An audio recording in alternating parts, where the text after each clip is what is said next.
En France, notre empreinte carbone est de 11 tonnes de CO2 par an et par habitant.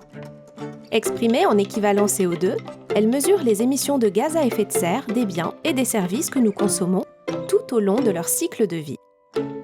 Si la majorité de nos émissions proviennent des transports et du logement, sachez que la construction béton ne génère pas autant de CO2 que vous l'imaginez.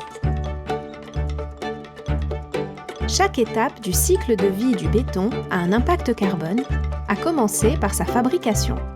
Pour fabriquer 1 kg de béton, on a besoin de ciment, on ajoute gravier, sable, eau, adjuvant et l'on mélange.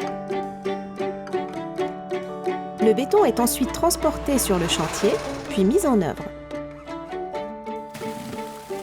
Une fois le bâtiment construit, le CO2 atmosphérique pénètre le béton à sa surface.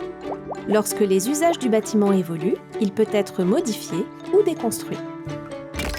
On transporte les résidus de béton en plateforme de stockage où ils sont traités et recyclés avant d'être réemployés.